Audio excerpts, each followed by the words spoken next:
We have different characteristics of localized problems, but our challenges are very national. There's no solution to the challenges of the Mdigo without a solution to the challenge of a vulnerable Mkikuyu. There is no ethnic solution to national challenges, and that we just have to nuance our solutions in a way that looks to the specific challenges in our place without thinking that you can target and isolate a region or a community to deal with their problems separately. I have also been mentioning two very important things to me. One, that we as a country are going through a very difficult time. The acute impact of the COVID pandemic, particularly on the virtual closure of the hospitality industry, the hotel industry, conference tourism, international travel, and auxiliary services.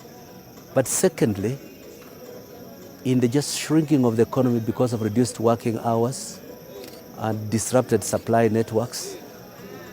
Third, the very dramatic decline of international investment flows into most developing countries, but acutely clearly also into Kenya.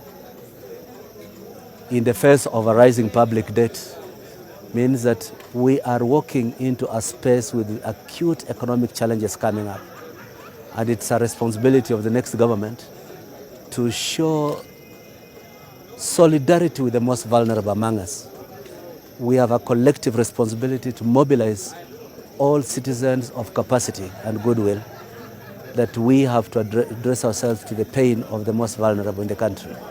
But secondly also, that you cannot turn around Kenya without having custom-made policies to build enterprise Kenya.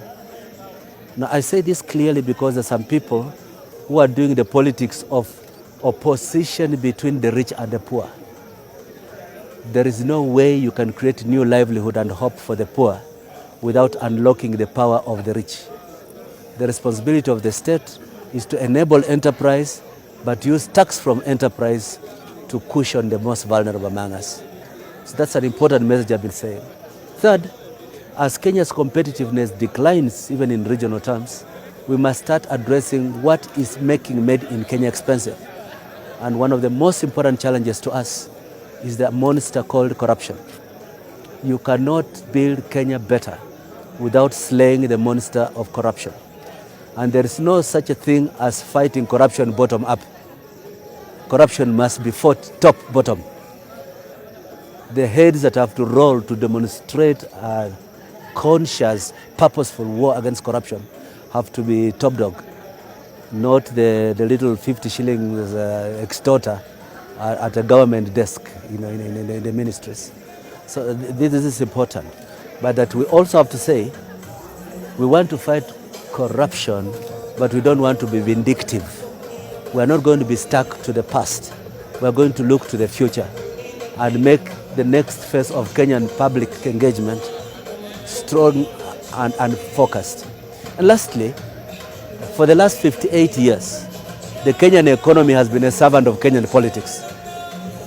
It is time for us to now say Kenyan politics should be a servant of the Kenyan economy. This is not the first time that I've been asked if I am somebody's project. And the first reaction I had is I resigned from a very prestigious international job to come back to Kenya and offer myself to Kenyans as a candidate for president. I cannot understand how massive the inducement by whoever wanted me to be a project will be for me to make that decision. But more importantly, I actually accept that I can be treated as a project. I'm a project of all those Kenyans who firmly believe in their minds, in their bodies, in their souls, that Kenya is not limited. The Kenyans who believe that our national problems cannot find solution in ethnic politics.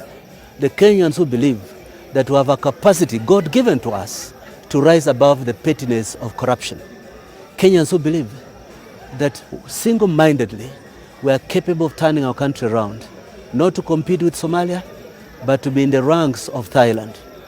All those citizens, patriots who believe that way, who think that way, I'm ready to offer myself as their project.